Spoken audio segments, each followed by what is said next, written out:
Good morning on this Sunday, April 21st. Happy Easter and happy Passover. Here's a look at our top stories on the Georgia gang. Republican leaders in Georgia say it's time to move on now that the Mueller report is out. Democrats say not so fast. The investigation into Atlanta City Hall takes yet another turn, and Peachtree City leaders may need a lesson on the First Amendment. We would love to explain. Phil, Alexis, and Theron are all here. The debate and discussion begin right now. From the Fox 5 studios, the Georgia Gang starts now. Hello, everyone. Since you all follow politics, you know the Mueller report is out. It's more than 400 pages and perhaps has just as many interpretations. No collusion, no obstruction. 400 pages and 800 redactions later, Attorney General Bill Barr says the Mueller report shows there was no collusion between any American and Russia. He and his deputy also did not find enough evidence for obstruction of justice charges against the president. There were, however, 10 instances investigators examined for obstruction. Mueller states if we had evidence after a thorough investigation of the facts that the president clearly did not commit obstruction of justice, we would do so. Georgia's Republican Senator David Perdue, a staunch ally of the president, said in part, quote, "I've been calling for the Mueller report to be made public, and I'm glad it's finally out so the American people can see the facts. It's time to move on. Let's start legislating and stop investigating." Democrats have their own interpretations of the report. Even in its incomplete form, however, the Mueller report outlines disturbing evidence that President Trump engaged in obstruction of justice and other misconduct. On Twitter, Democratic Congressman Hank Johnson, a member of the House Judiciary Committee, called for the full report to be released without redactions, saying, quote, Attorney General Barr carefully parsed his words about whether people close to Donald Trump helped Russia disseminate hacked material. There were some bombshells in there. When President Trump learned of the special counsel probe, he said, quote, "This is the end of my presidency. I'm effed." The report also says the president's efforts to influence the investigation were unsuccessful because his aides refused to carry out the orders. Phil, while not criminal, those things are damaging, would you say, or is it just time to move on? No, let's talk about no crimes were committed. That's what the Mueller report came up with. There was no collusion by President Trump with Russia. That was another conclusion. The Democratic hoax has collapsed. That's very clear from what we're seeing. Democratic hoax? And let me just answer Lori. The fact is that you can be angry about something when you're innocent, but that doesn't mean you're guilty. He was angry. I would be angry. You would be angry if people are accusing you of things that you're not guilty of. Except that he out-detailed in the report several items of which he was guilty of, and they had evidence, and people There were no evidence that any crimes were committed. Successfully. And if you look on page 58 of the report, I want you to answer this. It says that the Russian hacking and tampering into our system started under Barack Obama in 2014. What about that? So I can answer He that. didn't do anything about it. So this was a bad report, and I think it's going to continue to get worse. As we sit here, we know that the Judiciary House Chairman has subpoenaed the full report. So I think by this time next week, we hopefully will get a full report with non-redacted statements. The investigation into Russia's interference into the U.S. it did happen in 2014, but the one thing that Phil left out is that President Obama at that time wanted to work with a Republican-controlled Senate and Mitch McConnell to have a bipartisan, full, comprehensive, non-redacted investigation into Russia, and the Republicans refused. But here's the one thing I want to say, Lori.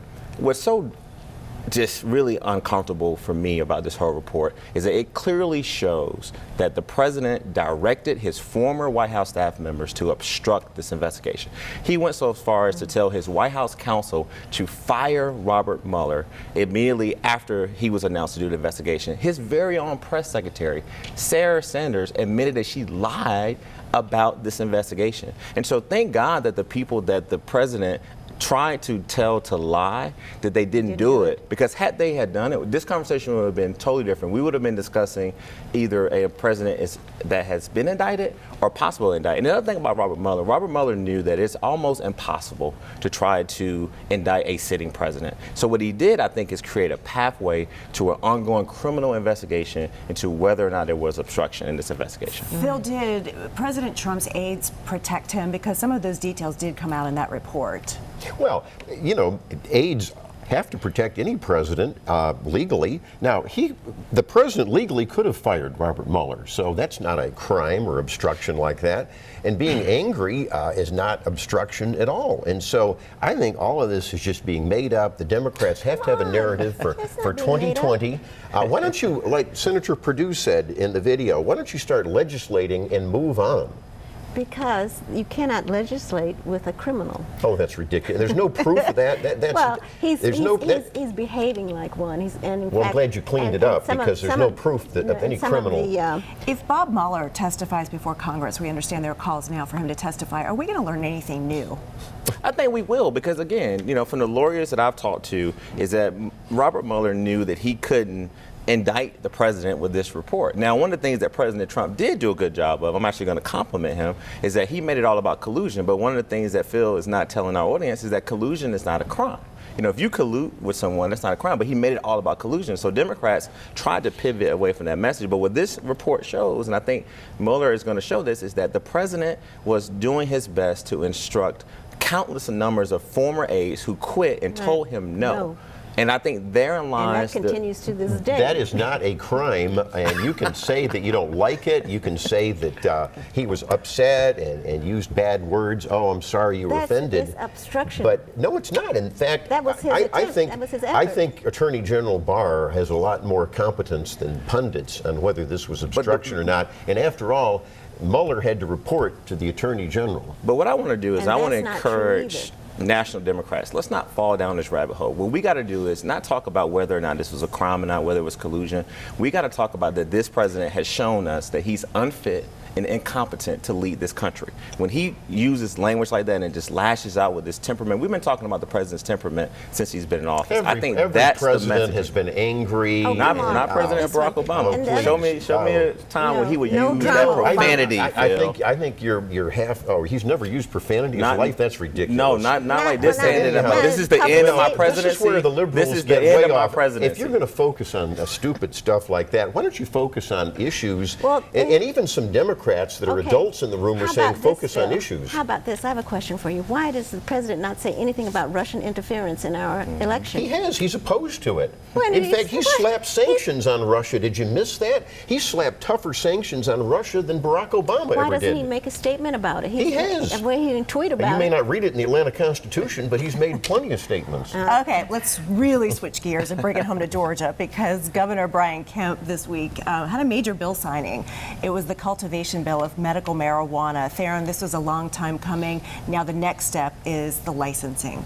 Yeah, and one of the things that was so just fitting and just really almost made me tear up is to see the families with the children around the governor and the legislators. These are people who are going to benefit from this oil. I mean, this is going to heal them. It's going to help healthier families continue to go on this quest. A lot of them have issues with autism and other diseases and disabilities. And so I think that this was a big win for the governor. And now what I don't want to do is go into this recreational marijuana dispute. Let's get this done. Let's make sure that it's done properly. Make sure all the dispensaries are set up properly so people can get this oil that they deserve.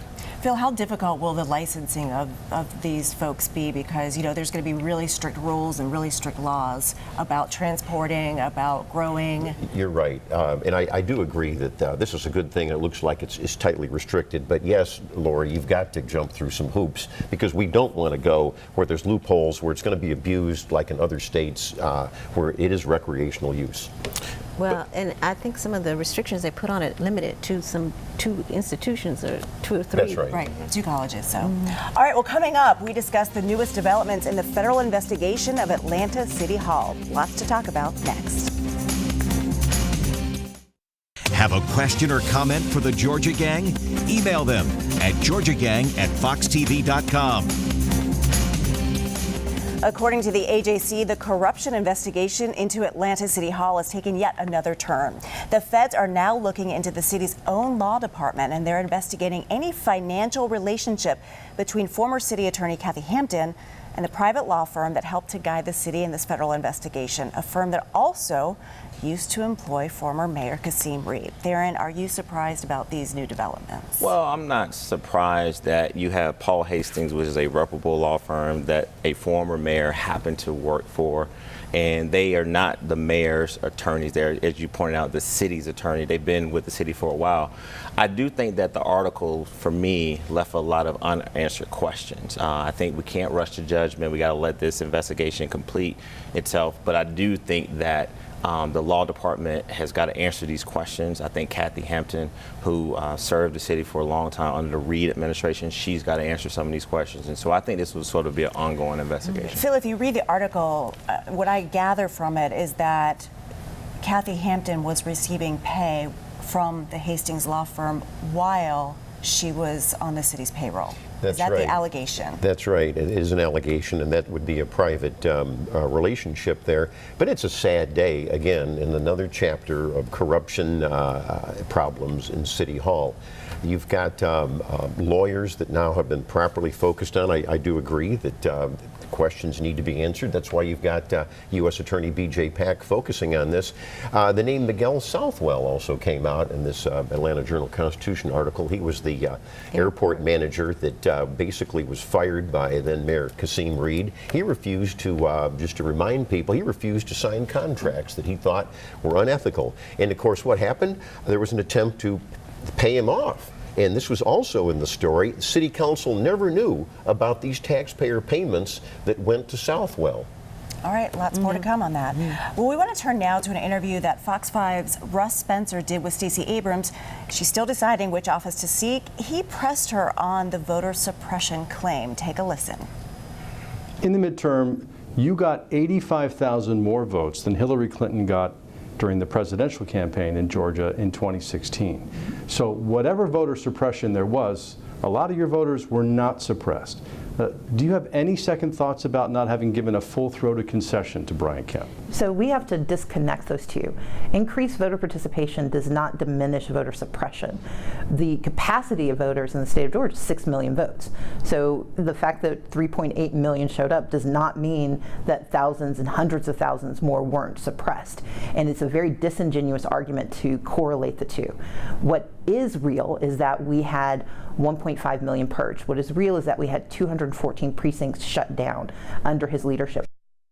Alexis, I want to ask you, a lot of folks on the other side of the aisle are confused when they hear those types of voter turnout numbers on the issue of voter suppression. What did you think about what Stacey Abrams said there and her claim on that? I think it made a lot of sense. I mean, it had those million-plus people not been purged, that would have been an additional million for her to, you know, possibly, because she registered a lot of those people and put them on the rolls, and she did a terrific campaign all throughout the whole state of Georgia, and quite possibly she would be the governor now had those voters not been purged. And the other things that took place too, in terms of the exact match on the signature part for absentee ballots, that was a problem for many people that Kemp decided they didn't match, and so they were knocked out of, it was like 60,000 votes. Phil, I haven't heard her pressed on those numbers, you know, about, you know, the comparison about Hillary Clinton getting so many votes and Stacey Abrams getting so many votes.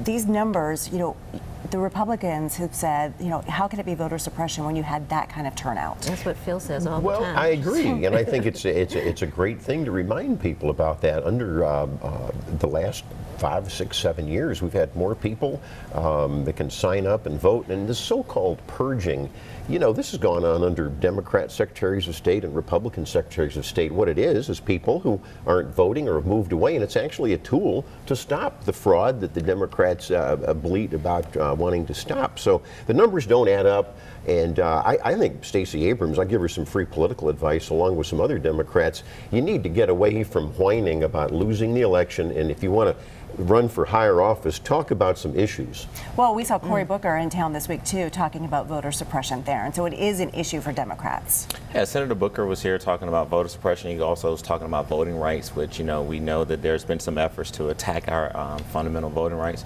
But the thing about this is that I think what Stacey Abrams was saying, and we know this, anytime you have the amount of effort that was put in to register the voters as elections torn out, and look, Republicans registered more voters too. So this whole claim that, look, there was no voter fraud, which we know there's an ongoing investigation about voter fraud in Georgia. In various counties. In various counties, right? And then also we knew that there was some examples that they have pointed out where they feel that there was an effort to suppress the vote. You were going to have 80,000 more people vote for her because just population growth, more registration. So I think to me that's a unfair comparison to push back on the voter suppression issue. But look, I think that Stacey Abrams is answering the press. What we didn't see in that interview is how she answered the, whether or not she could concede it or not. But ultimately, I think, look, Secretary Raffensperger's got to deal with these problems.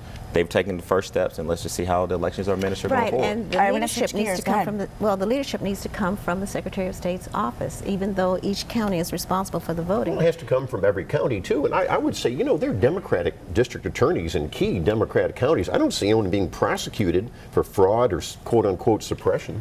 One more issue I want to get to in this block. Okay. This week, a former FBI agent says he did his own research into House Speaker David Ralston's legal career. His findings: Speaker Ralston delayed 226 cases 966 times, citing legislative duties. Now, Ralston contends he's done nothing wrong. Phil, this just isn't going away for the Speaker.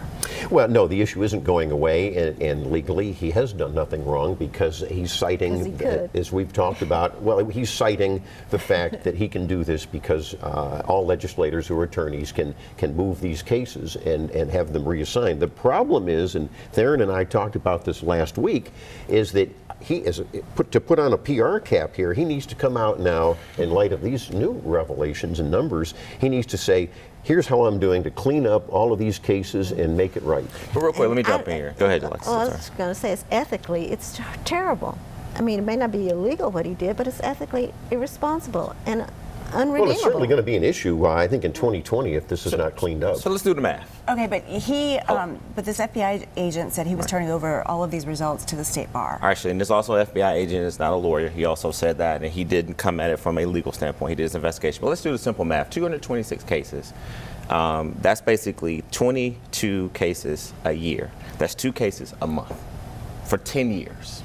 All right, so if you look at that, this is a lawyer who also has a full-time speaker job. The other thing I want to say is that I've been told by sources is that the 4 cases that we know that were first revealed were the cases that had a lot to do with the criminal defense. By the end of July, all of these cases will either be dismissed or to completely completed. So Phil, you and I have talked about how the speaker needs to come out and deal with those cases that were done. So I'm here to report that my sources tell me that those cases will be done. And so I think that when you look at it, 2 cases per month, that he's asked to delay for a lot of different reasons beyond being the speaker, it's not really that bad that the paper and the article made it to be. Up next. It's bad, though. Here we go again. Elected officials want to ignore the First Amendment, this time in Peachtree City. Join the discussion on the Georgia Gang Facebook page and watch past episodes on the Georgia Gang YouTube channel. If you agree with this, you're a fool and you don't need to be sitting up there. If you get to decide whether you've been defamed or not, then you want to use our money, taxpayer money, to sue us, to try to impoverish, we might impoverish ourselves. But is it bad that we agree with them? Peachtree City officials got an earful Thursday night. The proposal to allow city officials and employees to sue citizens who defame them at taxpayers' expense. Mercy me. Thursday night, in a 5-0 vote, the council voted to bury it. Probably a good idea. Good idea. Phil, do we need to tell these elected officials about the First Amendment and what it stands for? I think everyone on this panel would agree that maybe the Georgia Municipal Association, the Association of County Commissioners, can do workshops on the First Amendment. You would think they would have learned this in high school, although I don't know if they're teaching civics anymore, or the Constitution. But this is another example, and I hope others get the message from this, that this is absurd. Now, anybody can file a defamation suit, and so if you want to do that, go ahead. But we don't need nonsense like this. And I'm not saying that the media is perfect by any means. It needs some policing, but fake news, you're right. Oh, dear. But Theron, why? I mean, why are we hearing so much about, these folks just wanting to crack down on journalists? I think that the ACLU, sent a letter sort of educating this city council in Peachtree City on the First Amendment. But I mean, let's look at this from both sides. And I'm not saying that I support what the city council is doing, because I'm a big believer in the First Amendment. I hope you're not. And my First Amendment has been challenged on this show many, many times by some. Rightly so, yeah. But I do think that what we're seeing, though, Lori, is that a lot of these elected officials and presidents in the White House and also governments and state and local governments feel that they are not able to respond effectively when they are attacked. And that there are some things that have kind of blown out of proportion. But again, I agree with you guys. There's a constitutional way to do it. That this was not the right way to do it. And so, I think it's going to be an ongoing situation that we got to look to find a resolution to in Georgia. Well, buried for now. So, according to the U.S. Census Bureau, Metro Atlanta is the 4th fastest growing metro area. We're not surprised. Just behind Dallas, Phoenix, and Houston. We're also the 9th largest metro area, but we're catching up to Philadelphia. So something we didn't really get a chance to talk about last week, this idea some Atlanta City Council members have, the idea of a congestion tax. Drive into the city of Atlanta, drive into Midtown, and you'll have to pay. Phil, the idea comes from New York, maybe Canada? Well, those are all bad places to get ideas, but I think the congestion tax is not necessary. It's not a congestion problem per se. It's a bad planning problem and a bad idea problem in the city of Atlanta. We all know Buckhead, we all know Midtown, and those would be the areas where if you drive in from somewhere else, you'd have to get this tax. You can see that they've overbuilt. They don't have the green spaces. They don't have the traffic flow right.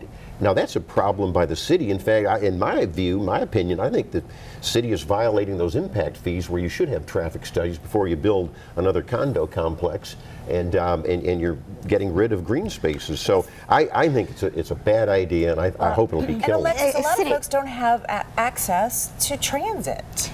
And that's true too, but there has been lots of discussion over the years of a city income tax. They've called it different kinds of tax. And I think it's something that they should look at, because all these people coming in, 4.5 million people, and I don't know how many of them work in the city now. It has spread out some, but I think that there needs to be some help. People using up all the streets and using up everything, and then they don't pay any taxes on it.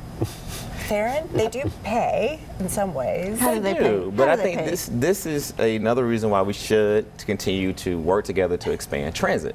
But Phil and I talked about this too. I think when you make a choice to move to the suburbs of Atlanta, and you work in the city of Atlanta, you make that choice. You make the choice because of better schools, better quality of life. What you think is better schools. What you think. But I think it was Councilman J.P. Massakite who introduced this, and I want to commend him for basically beginning the conversation. It is. It does begin the conversation. It begins the conversation. And look, I would say as a person who lives in the city, who I've always lived in the city, I'm nothing against the suburbs, but I choose to live in the city. But I think when you make a choice to move to the suburbs, and if it's going to help reduce traffic and expand transit, and if it's going to help drive revenue for these cities in the state, I'm actually open to having the conversation. But you always said that the city is enriched when we bring in all these people, especially illegal aliens, and a lot of people are paying in restaurants and doing business. And plus, I live in Sandy Springs. If this ever happens, why don't we do a retaliatory tax for people coming in from Atlanta to Sandy Springs? The one common thread between all of us, Republicans, Democrats, suburbanites, people who live in the city, is that we want to reduce traffic. And I think that if people have to think long and hard about how much more money I'm going to have to pay if I can't get out of my car every single time and come into the city, and willing to pay a little bit more for infrastructure needs, I think that. So you agree with me? The planning has been screwed up in some areas. I didn't say that. You said that. No, but density is the thing that's making. And when you have votes like the one in Gwinnett County that drove businesses out of Gwinnett County near mass transit, in Sandy Springs, I mean, that makes a huge difference. And so Atlanta will get even more crowded because of that. So up next, we are going to have winners and losers, and they are doozies. Stay tuned. Time now for the week's winners and losers. And Alexis, I'm starting with you because Theron and Phil always like to eat up our time. Don't they though? Thank you. I just want to make the governor's wife a winner this week, Marty Kemp. She is called together, one of the co-chairs of a GRACE Commission on Human Trafficking. And GRACE is an acronym for something that I can't remember right now. But it's a statewide commission to look at this issue, which is a serious issue for our state. So congratulations. All right, Tiger Woods. I knew you were going to say Tiger Woods. Yeah, absolutely. Tiger Woods Masters winner. Also, shout out to Antonio Brown, who's a newly elected member from District 3. Also, Robert Miller is going to be my winner this week. And also, all of those former White House staffers who refuse to obstruct and take the president's orders to interview in this investigation. And our very own Regina Davis, who's got us these wonderful mugs. We have been pushing her for a long time, so I want to make her and we win may even as well. give some out to some viewers. Absolutely. Phil. Well, I will only agree with you on Tiger Woods. That was a fantastic Sunday afternoon over in Augusta. Amazing. I do want to give a plug to somebody we all know, Larry Walker, former state representative and regent. He's got a new book out from Mercer University Press, Tales from Georgia's Gnat Line. There's a lot of good stories, a lot of humor. I would recommend it.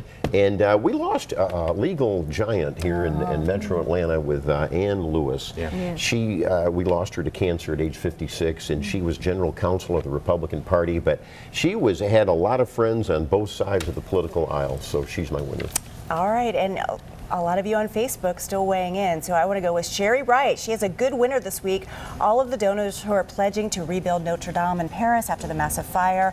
And as the fight to protect the First Amendment in Georgia continues, how about Mary Ansley Sutherland's winner, Marietta High School's Pitchfork newspaper for its Georgia Scholastic Press Association Spring Award. And Daryl Hill, you get the loser of the week. Theron, for not wearing socks last week, because we'd love to see your socks. Hey, here's the thing. I would say 50 and over. If people didn't like it, 50 and under crowd, they loved it. So. Bye, everyone. Have a great week. See you next week. The opinions expressed in this broadcast are those of the panelists appearing in this program.